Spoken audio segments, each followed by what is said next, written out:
meilleure est vite passée, mais celle-ci, nous désirons la vivre au ralenti en votre présence. Mesdames, Messieurs, bienvenue à l'émission Toute la Bible en parle. Yolande Saint-Louis, mon épouse, sera notre invitée à l'émission d'aujourd'hui.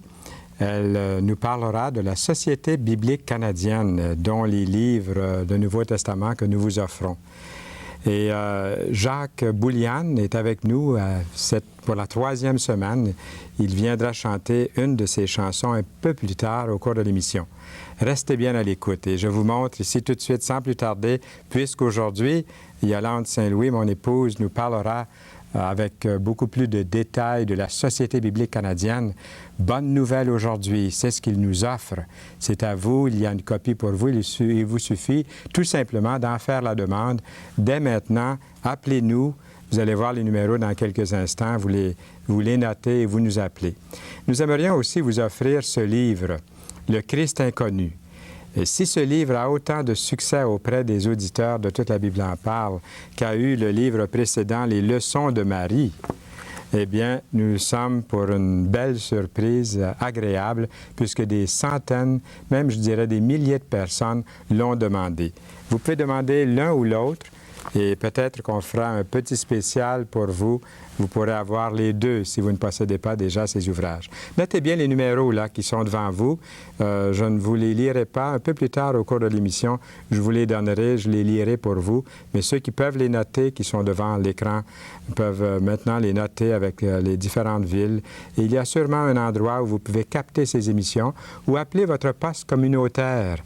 Et le poste communautaire qui vous dessert dans votre région vous donnera l'horaire des différentes émissions que vous pourrez écouter. Eh bien, maintenant, sans plus tarder, rendons-nous auprès de Yolande Saint-Louis.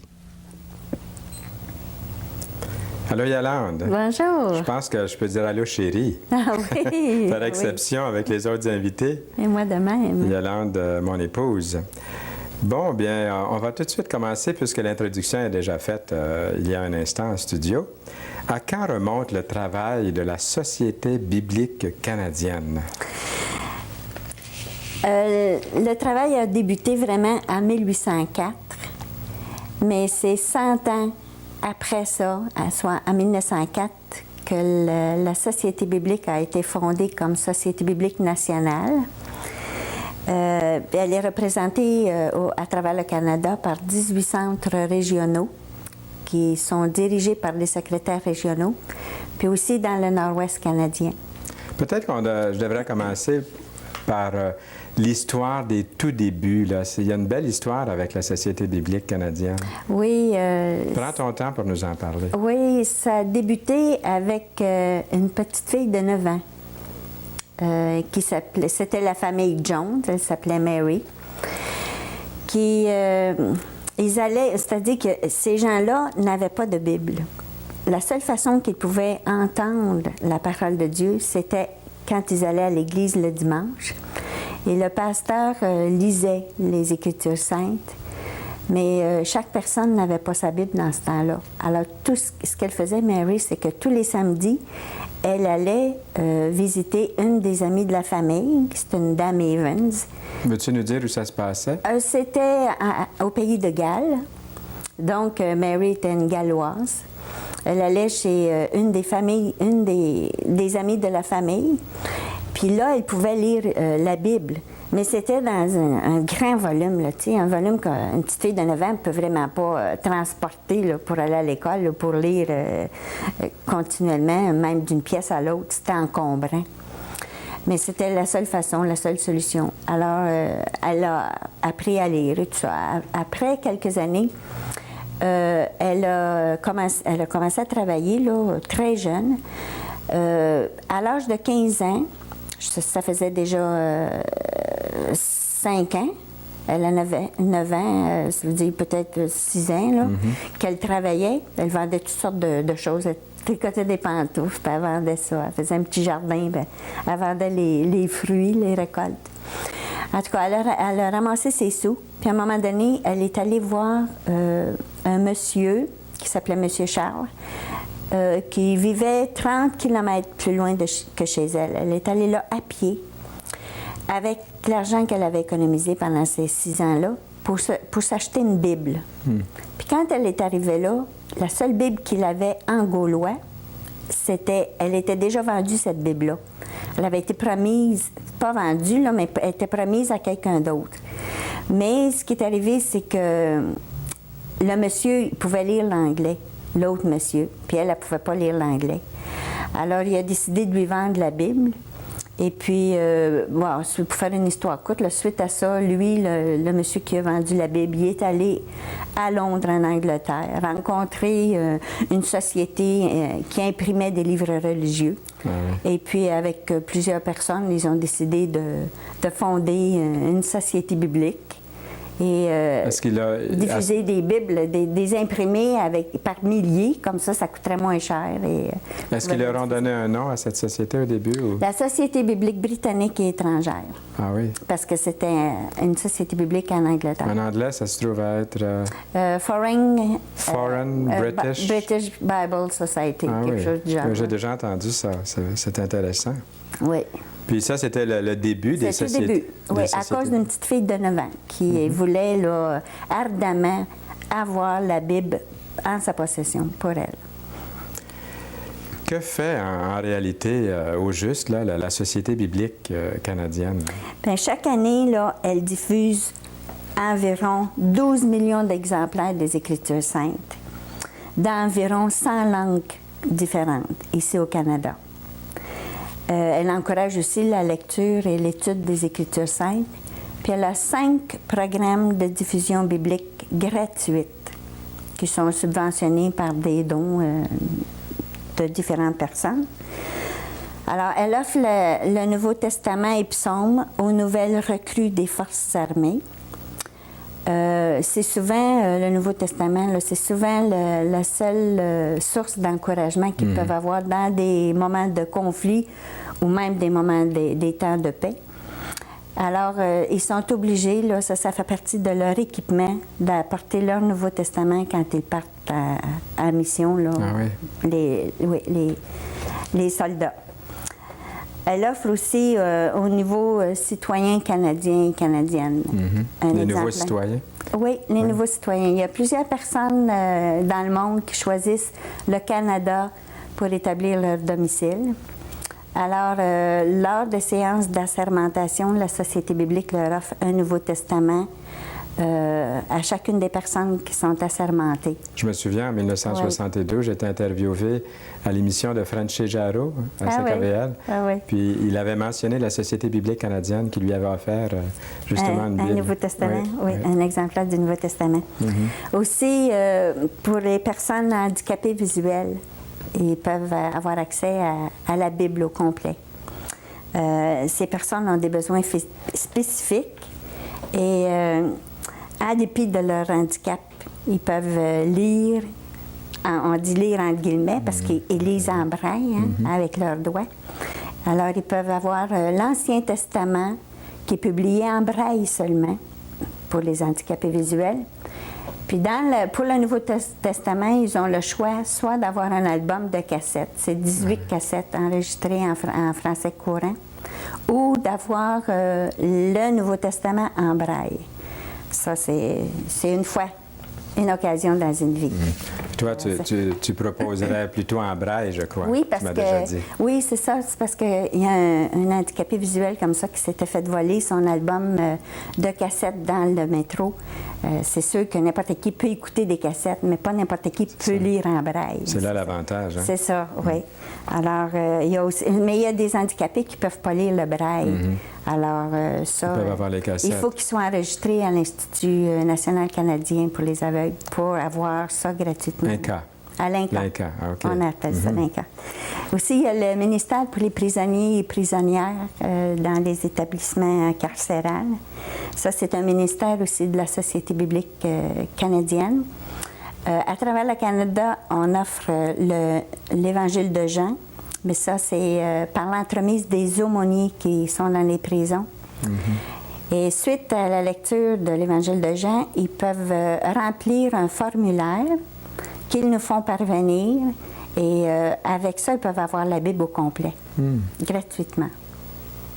Et aussi, les étudiants en théologie, les étudiants et les étudiantes en théologie, qui peuvent recevoir gratuitement les Écritures saintes en hébreu et en grec. Il faut qu'il soit étudiant en théologie. Peu importe à quel endroit. Peu importe à quel endroit, pourvu qu'ils sont à temps plein. Les écoles bibliques pourraient à ce moment-là oui, les séminaires bibliques, les collèges bibliques, tout ça. C'est intéressant tout ça. Oui, ils peuvent recevoir les Écritures saintes en hébreu pour l'Ancien Testament et en grec pour le Nouveau Testament. Ça, c'est à travers le Canada. Puis dans le monde entier, il y a d'autres sociétés bibliques. Combien y a-t-il de sociétés bibliques dans le monde? Il y a 111 sociétés bibliques nationales qui sont membres de l'Alliance biblique universelle, qui, elle, l'Alliance biblique, gère le budget mondial pour, en ce qui concerne la traduction, la publication, la diffusion des Écritures saintes. Ça veut dire plusieurs pays, en fait. Oui, les 111 sociétés bibliques servent 200 pays à travers le monde. Puis l'Alliance biblique a été formée en 1946. Si on veut prendre un exemple, on va prendre 1992. Combien y a-t-il eu de diffusion par la Société biblique dans le monde ou au Canada? Oui, c'est à travers le monde. Là, il y a eu 600 millions d'exemplaires de textes bibliques qui ont été diffusés seulement en 1992. Ces chiffres comprennent, par exemple, 16,8 millions de Bibles, 13,7 millions de Nouveaux Testaments, puis des centaines de millions de portions bibliques et de sélections de textes choisis de la Bible. Quand on parle de portions bibliques, c'est un livre de la Bible, soit un évangile ou un épître qui sont... Ça, c'est dans plusieurs langues, tout ça. Dans combien de langues la Bible a-t-elle été traduite ou de ses parties? Oui, jusqu'à présent, là, 2009 langues au dialecte dans le monde. Les Écritures saintes ont été traduites. Au cours de 1992, il y a eu 30 nouvelles traductions bibliques qui ont été complétées. Puis il y a 500 traductions qui sont en cours pour traduire des textes bibliques. Souvent, dans ces nouvelles traductions-là qui sont en cours, souvent, c'est juste un livre de la Bible qui est traduit là, pour la première fois. Est-ce qu'on a encore besoin de traduire la Bible? Plus que jamais. Oui? Ah oui, plus que jamais. La Bible a toujours besoin d'être traduite parce qu'il y a Il y a toujours des langues... Il y a des langues, des centaines de langues qui n'ont même pas une sélection de la parole de Dieu, des nombreuses langues. Puis ça, la Bible, c'est la base de l'équipement utilisé par l'Église chrétienne pour annoncer le message rédempteur de Dieu accompli dans la personne de son Fils bien-aimé, le Seigneur Jésus-Christ. Puis bien des gens désirent ardemment étudier la parole de Dieu, mais n'ont pas de Bible à eux qui leur appartiennent. Souvent, ils sont obligés de lire la Bible dans une langue autre que leur langue maternelle, une langue étrangère à la leur. Alors, les responsables des sociétés bibliques croient que chaque personne qui est capable de lire devrait disposer de ce livre-là, et afin publié dans la langue qu'ils parlent tous les jours pour pouvoir vraiment comprendre le message que Dieu veut leur communiquer. La Société biblique, en plus de diffuser la parole de Dieu, comme ça, c'est énorme ce qu'elle fait. Tantôt, tu parlais de millions, puis de plusieurs centaines de pays, puis aussi des langues. Ça continue constamment. Est-ce que la Société biblique canadienne ou la Société biblique dans le monde est aussi une maison de rédaction? Oui, la Société biblique canadienne. Ou d'édition. Oui, la Société biblique canadienne, elle édite. C'est une maison d'édition, oui. Elle publie des centaines de milliers d'exemplaires des Écritures saintes chaque année. Des Bibles, des Nouveaux Testaments, des portions bibliques, soit un livre quelconque, puis aussi des sélections de textes choisis. Des millions, oui. Ça, c'est beau tout ça. Puis les gens, nos amis qui viennent de t'entendre se disent, la parole de Dieu contient un message aussi envers ceux qui sont misérables, les pauvres, les nécessiteux. Est-ce que la société biblique fait quelque chose envers les gens qui sont dans le besoin, des besoins matériels, des besoins physiques? C'est-à-dire que la société biblique, les sociétés bibliques partout dans le monde, là, les œuvres humanitaires, on peut dire, sont nécessaires dans le monde. C'est primordial, c'est nécessaire. C'est évident, on doit aider les gens qui sont dans le besoin ou qui passent par des situations, des épreuves douloureuses. Ça, c'est pour apaiser leur misère, là, pour soulager leur misère, c'est nécessaire. Mais la société biblique ou les sociétés bibliques à travers le monde peuvent contribuer à procurer une meilleure qualité de vie à long terme. Après que les gens ont reçu de l'aide humanitaire, la société biblique vient pour subvenir à leurs besoins spirituels de ces gens-là qui sont souvent découragés. Après qu'ils ont réalisé qu'ils avaient perdu des biens précieux, ils sont souvent découragés. Alors la parole de Dieu peut les aider à voir au-delà des circonstances qu'ils vivent. Et elle s'efforce donc d'apporter les Écritures saintes aux êtres humains qui ont des grands besoins spirituels puis qui désirent ardemment aussi avoir une Bible en leur possession. Et s'ils en avaient une, ils l'ont perdue souvent. Si c'était un feu ou quoi que ce soit, un gros tremblement de terre, des tragédies qui arrivent, s'ils avaient une Bible, ils n'en ont plus, ils en ont besoin d'une encore. Alors la société biblique est là pour les aider. Et puis c'est une lueur d'espoir à travers la crise qu'ils traversent. D'où l'importance de lire la Bible. Pourquoi lire la Bible? Pourquoi est-ce si important dans ta propre vie aussi? Je sais que c'est important dans ma vie également. Bien, il y a beaucoup de gens qui pensent qu'ils n'ont pas besoin de lire la Bible parce qu'ils ont vécu une expérience religieuse. Une forme de religion. Quelconque. Mais une telle expérience peut nous rendre conscients de l'existence de Dieu, mais elle ne peut nous instruire sur sa nature, sa volonté, puis son plan de salut. Alors, c'est pourquoi on a besoin de lire la parole de Dieu. C'est là où on apprend à connaître Dieu. Puis en 3 minutes, Yolande, si on avait un message à trouver dans la Bible, ce serait quoi? Quel est le message qu'on retrouve dans la parole de Dieu, dans la Bible? Le message des Écritures saintes là, souligne la nécessité d'un changement profond dans la vie de chaque personne, une transformation de l'attitude humaine, la compréhension et des buts de la personne. Ce changement radical est effectué par la puissance de la parole de Dieu et par la manifestation de l'Esprit Saint en chacun de nous. Puis ça, on peut avoir ça juste en lisant la parole de Dieu. Il y a quelques versets. Est-ce que je peux Oui, certainement. Tu as une couple de minutes, oui. Si tu veux lire oui, je vais le lire dans la version en français courant. C'est dans l'Épître aux Romains, le chapitre 3, les versets 23, à partir du verset 23. Tous ont péché et sont privés de la présence glorieuse de Dieu. Mais Dieu, dans sa bonté, les rend justes à ses yeux gratuitement, par Jésus-Christ qui les délivre du péché. Dieu l'a offert en sacrifice afin que, par sa mort, le Christ obtienne le pardon des péchés en faveur des hommes qui croient en lui. Dieu a voulu montrer ainsi comment il était juste autrefois. Il avait patienté et laissé impunis les enfants des hommes, les péchés des hommes. Mais dans le temps présent, il montre comment il rend les hommes justes à ses yeux, car il veut à la fois être juste et rendre juste tous ceux qui croient en Jésus. C'est très beau, Yolande, ce verset-là. Ouais. Et si tu avais en 30 secondes à nous dire quelle est la plus grande bénédiction pour toi de te trouver dans une organisation telle que la Société biblique? Bien, pour moi, je me trouve à travailler pour la cause biblique. C'est très important pour moi parce que je me dis, si les gens découvraient ou redécouvraient la parole de Dieu dans leur vie, ils vivraient plus harmonieusement avec Dieu, puis en paix avec lui, puis ils seraient beaucoup plus heureux. Amen. Bien, ma chère Yolande, merci beaucoup. On ne se quitte pas, nous. Hein? Des fois, je dis aux gens, nous nous quittons.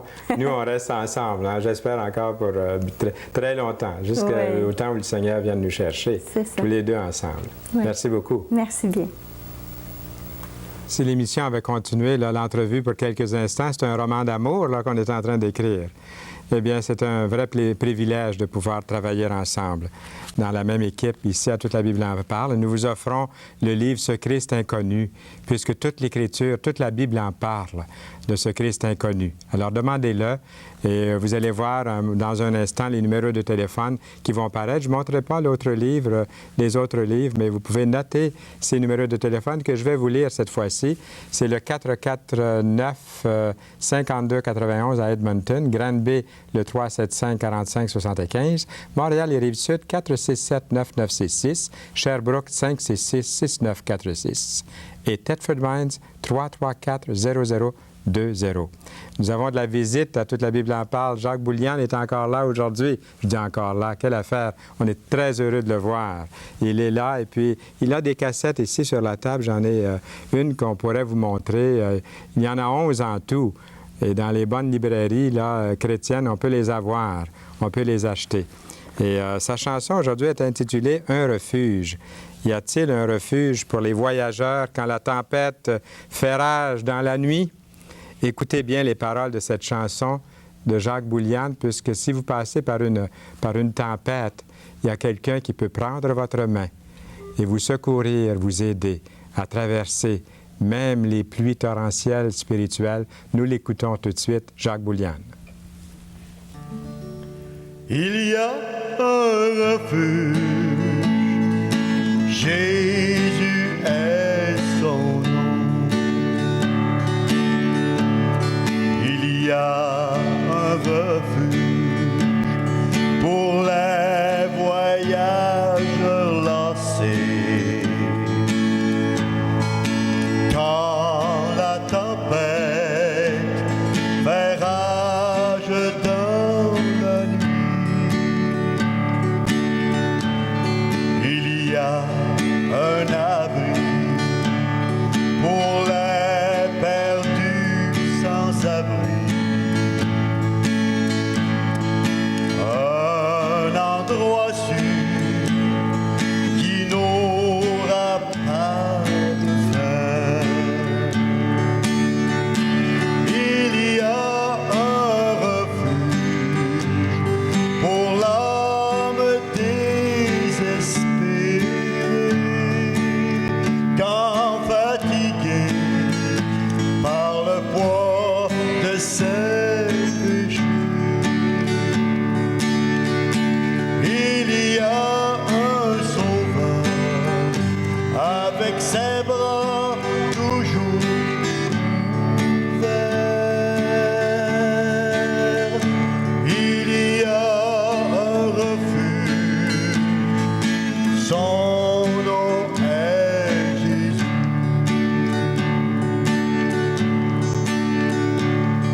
Il y a un refuge où tout sera paix et joie. Tu peux le trouver en demandant pardon pour tous tes péchés. Jésus paya à la croix. Il y a un refuge et Jésus t'attend là. Il y a un refuge pour l'âme désespérée, quand fatiguée par le poids de ses péchés. Il y a un sauveur avec ses bras toujours ouverts. Il y a un refuge, son nom est Jésus. Il y a un refuge pour l'âme désespérée.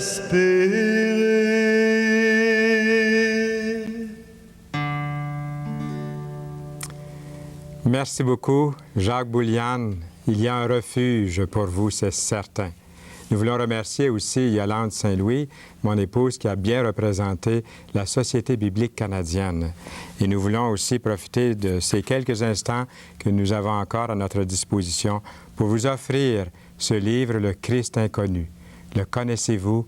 Il désire se faire connaître à vous. Il y a aussi les leçons de Marie. Si vous ne possédez pas déjà ce livre-là, nous pouvons encore vous l'offrir. Mais demandez-les pendant ces quelques instants que nous avons encore devant nous. Les numéros vont paraître, notez-les bien. Et pendant que vous notez ces numéros, je disais tantôt que la Société biblique a été bien représentée. J'aimerais vous lire un verset des Saintes Écritures. C'est l'apôtre Paul qui écrit à son collègue qui s'appelle Timothée, dans le chapitre 3, verset 16 de sa deuxième épître. « Toute écriture est inspirée de Dieu, écrit-il, et utile pour enseigner la vérité, réfuter l'erreur, corriger les fautes et former à une juste manière de vivre, afin que l'homme de Dieu soit parfaitement préparé et équipé pour accomplir toute œuvre bonne. » Ne manquez pas ces émissions. La prochaine émission, vous allez pouvoir à nouveau entendre des invités qui se défileront ici. Un évangéliste du nom de Jean-Pierre Cloutier et Lucie, son épouse. Il y aura aussi Lise Casse qui viendra chanter. D'ici lors, à bientôt.